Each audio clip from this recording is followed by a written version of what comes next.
his name.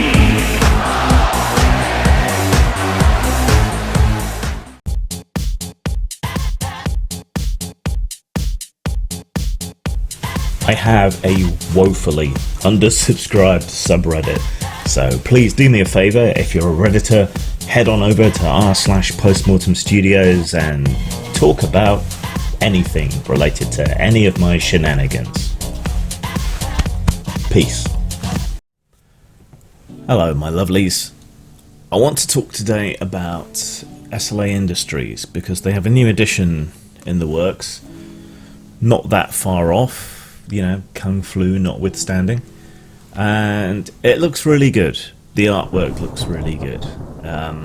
Hopefully I don't need to explain too much about SLA Industries to my viewers, but it came out in the 90s, like 89, 90, I think, through to 91, and it's cyberpunk but not. It's satirical, and socially aware and critical, but without being on the nose and fucking stupid, like so many of these games are. It has a cult following in the UK, which is both good and bad, and we ran a 5-year-long campaign of it and had a really, really good time. So I am hyped for the new edition, and I kind of got fed up with waiting, so I grabbed a copy of the quick start introduction to the new rules and the skirmish game that's out. I think there was some kind of falling out with the company that they were working with, but it seems to be there, so I might order some minis for that and see what happens, I suppose. And I have a personal history with Nightfall Games, with Dave Allsop, Jared Earl, Tim Dudopoulos, and other people who were involved in that, and Angus Abramson, and Cubicle 7, and all of that. So I'll just do a very quick kind of intro to the game. I'm going to assume that most of you know about it, or know what it's about. Then this isn't really a review, but I'm going to talk about the direction the new rules are taking, and then I'll kind of go off on a bit of a tangent about my relationship with the game and its creators and all the rest, because, you know, I've talked about it before, but you might be interested. So very quickly, SLA Industries is a biopunk more than a cyberpunk setting. It's satirical about media and attention and hypercapitalism, and it very easily transitions to the more kind of social media influencer type of culture in which we find ourselves now, of micro celebrities and so on. I believe when it first came out it was very much a kind of criticism of yuppie culture and Thatcher's Britain. SLA Industries' default setting is Mort City, which is this gigantic city where the rich literally live on top of the poor, where it rains constantly and everything dark and nasty washes down to the lower levels where the poor people live. Most people don't own anything because the standard currency is credit, so anything that you've bought is just basically loaned to you. And the kinds of people that are famous and respected in this are by and large operatives, who are corporate mercenaries and enforcers who take on missions for the company, SLA Industries, to deal with threats, take out problems, assassinate people, run clearances, deal with serial killers, all that kind of thing. They're like a kind of freelance, highly media-focused police force of a sort, and that's the part that you play. And there is no real escape from the grinding relentlessness and commercialization and violence of the setting, and that's kind of the point. You end up having to go along with it, even if your character is resistant to it. And it's biopunk before we'd really gotten over cyberpunk. The remnants of an old sort of cybernetic enhanced number of operatives are sort of sad, redundant, obsolete people running their arms off car batteries and things and begging for money, while the people that you play, the operatives in the company, have biological enhancements, things that make them bigger, stronger, tougher, faster, give them special abilities, and the ultimate peak of that is a set of bioengineered artificial soldiers, mercenaries, and those are available to characters, but they're kind of hyper specialized. And this is how SLA Industries basically took over the world of the game, the galaxy, by hiring out these, or selling these biological soldier organisms to other factions, and then turning on them all at once, kind of like the stormtroopers turning on the Jedi, but bigger and more brutal. You know, that's the world in which you play. And if the old setting information is correct, it's kind of an alternate universe created by a psychic madman. Whether that's true in the new setting or not, I don't know. It doesn't really come up, but it does justify a lot of the weirdness, the very dark, gothic, magical powers, the horrors and things that lurk in the dark. It's almost Cthulhu punk, but a little bit more kind of slasher horror, B-movie horror. But it's just done really well. It's a unique melange of different influences and ideas that really comes off. And what takes it beyond the kind of adolescent goth industrial power fantasy is that level of satire as well of Thatcher's Britain of the 80s, and I'll be curious to see how they've developed that satire into the current age. One particular example that stands out are the Frothers, who are essentially Scottish heroin addicts who can go berserk. Sometimes it's a bit on the nose, but it's not beating you over the head with the satire. It's just there in the world that you inhabit and the assumptions of it. And I've talked far too much about the background, because that's by and large the same. There's a few new alien races, Carrion, who were always the enemies in the background, in the cannibal sectors, the lost areas of the city. Some of them have now become operatives. They've evolved to a state of intelligence and so on. And now doubtless there's more bioengineered organisms out there as well now. So they've advanced the options. I'm not sure how the setting has advanced just yet. It's not particularly clear from the quick start. But the big thing that was always the sticking point for a lot of people, though it had its fans, was always the system. The system was cumbersome and clunky and slow. It had a weird initiative system where you got a certain different number of actions. Most people muddled through. The game was worth it. Like I say, some people were fans of the system, but that's the main thing I think that most people have been interested in going into the new game, the new edition, to see what the system was like. And I've had a quick dig around, and it's certainly more streamlined, faster, more narrative enabling than the old system, but like most more narrative systems, it lacks a certain amount of granularity, which tends to be important when your character's equipment and hardware, powers and buffs and debuffs and so on come into it. You know, if you strap a particular sight or something to a gun, you want it to have a material effect. And the more granular the system, the more that you can reflect these small changes and characterizations and so on. So if you want a really kind of tech-heavy, military-oriented campaign, you probably want a very granular system, you know, a percentile or even a D1000 system. Though I think Fatal is the only thing that's toyed with that, where someone who is really into their guns and their weapons and their equipment can make choices that make a material impact on the game, however small. And some people really get off on that, squeezing out every little bonus. And the old SLA Industries wasn't particularly granular, but it did have the scope for those kind of ideas, those kind of changes and differences. The new one doesn't so much. We've gone from a 1 to 10, 1 to 20 scale to a 1 to 5 sort of scale for most things. It's an interesting combination of a straight roll system and a dice pool system. So I think I have this right. Whenever you're rolling, you always have one particular dice, and that particular dice determines whether you succeed or fail, and that is a straight roll, 1 to 10. So you're going to get extremes of success and failure because it's flat, there's no probability curve. Right, so you roll that, you add your bonuses, you compare that to a difficulty, and if you beat the difficulty on that one dice, you succeed, and if you don't beat the difficulty on that one dice, you fail. Then your skill and your capacity and so on gives you extra dice, and these allow you to pile on successes if that first dice also succeeds.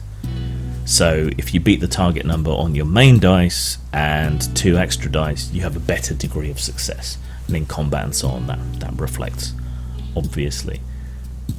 To really fuck up, to botch, you have to fail on all your dice. And there's also the option of passive skill checks, which was a thing in first edition SLA Industries, but which nobody I know of ever used.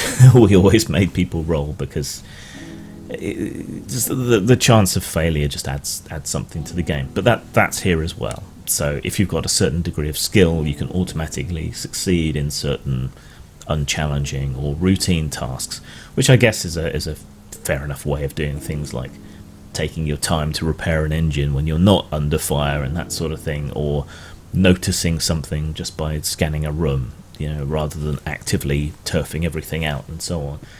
So that can speed up play if you choose to implement it. What I'm concerned about, though, is this lack of granularity.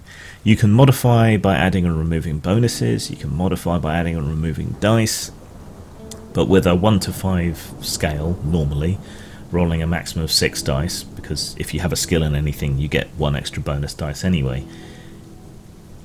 There's just not much there to work with in terms of bonuses, penalties, damage, circumstances, that sort of thing. Similar sort of problem to that which White Wolf used to have, though they tackled it by modifying the amount of dice you could roll and the difficulty in earlier editions. So you could import some of those ideas into SLA.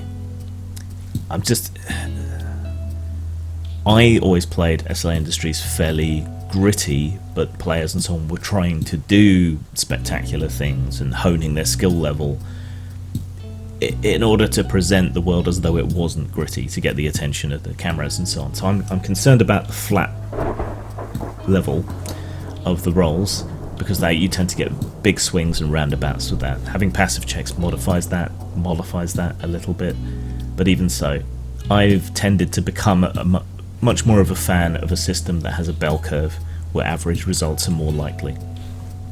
But that's just where my headspace is as a designer at the moment. Combat is reflected in these successes. Weapons do a certain amount of damage, which may be increased by the amount of successes that you get.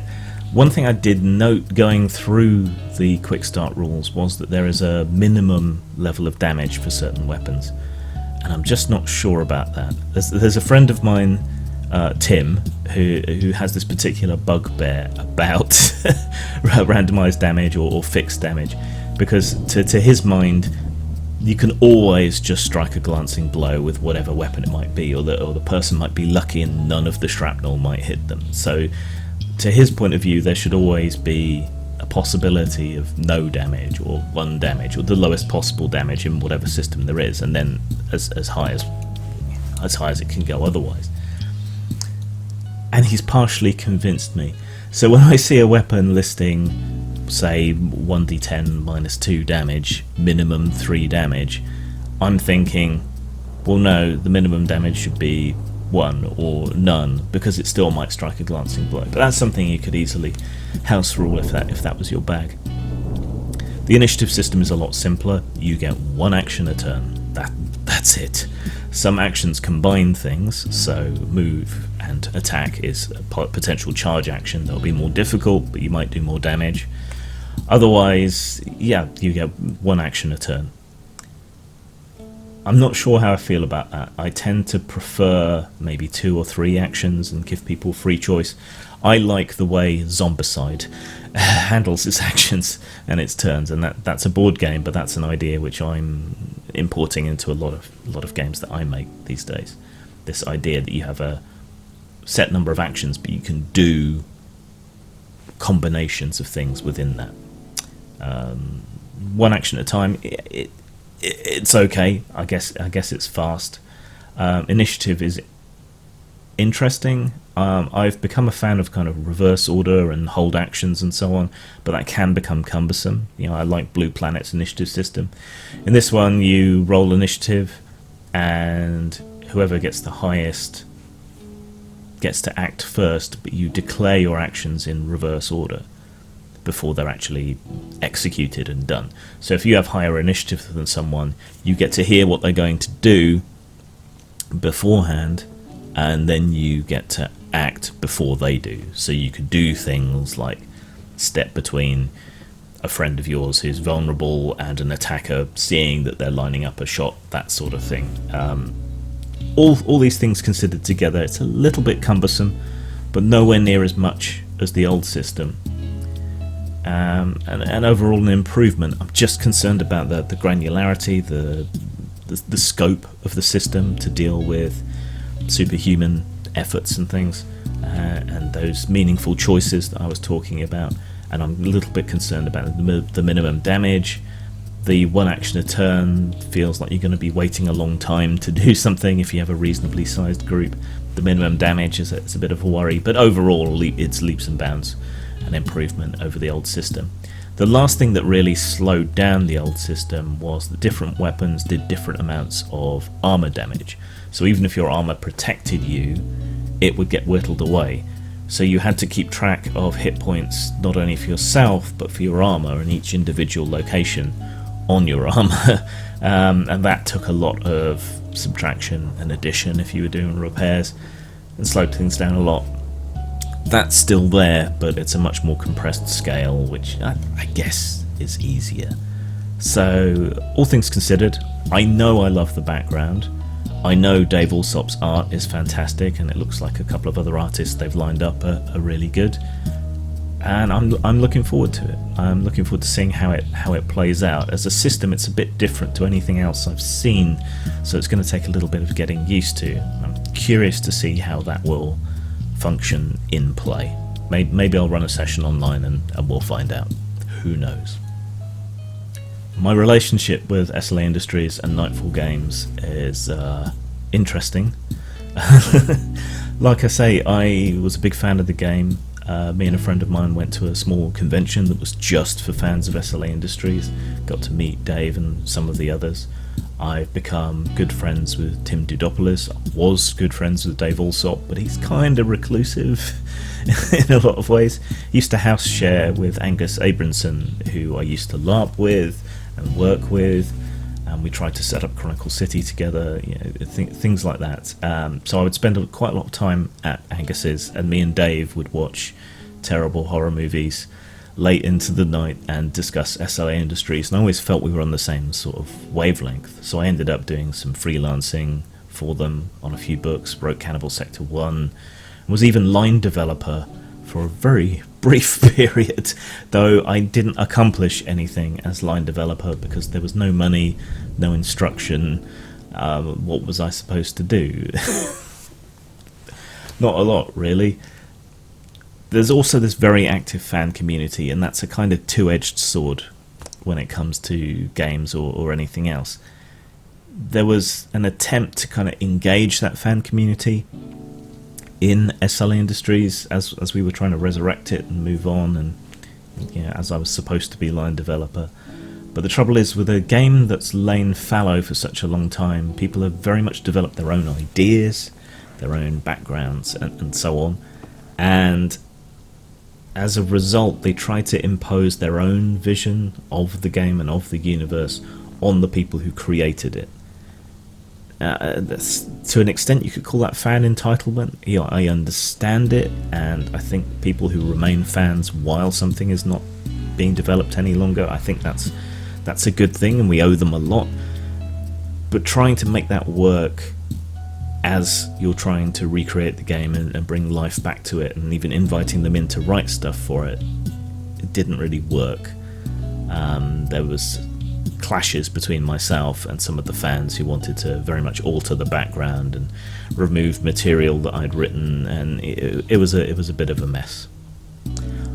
I would love to still be working on SLA Industries, but myself and Jared Earl, who's one of the developers of it, the guy who does the layout and so on, and always has, had a bit of a falling out during Gamergate, and he was rather nasty and dismissive, and wouldn't listen to my points or anything at all, like a lot of people So we had a bit of a falling out, so I don't think I'm going to be welcome back there anytime soon, which is a shame because I really felt that myself and Dave were on the same wavelength, understood each other, had similar tastes and ideas for SLA, and I'm glad to see that they've taken a lot of the ideas and so on that I developed when I was working on it, freelancing and helping out and so on, and are taking those forward into the future. So things like the Dream in Cannibal Sector, further development of some of the Stormer types, the genetically engineered soldiers, some of the background of Cannibal Sector 1, some of the ideas there. I'm really glad to see that the stuff that I contributed is still there and is still being developed forward.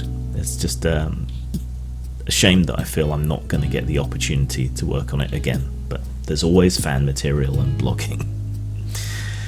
Still, there we go. I'm really looking forward to it. I'm going to be checking out the skirmish game, and I'll let you know how it goes. Zang.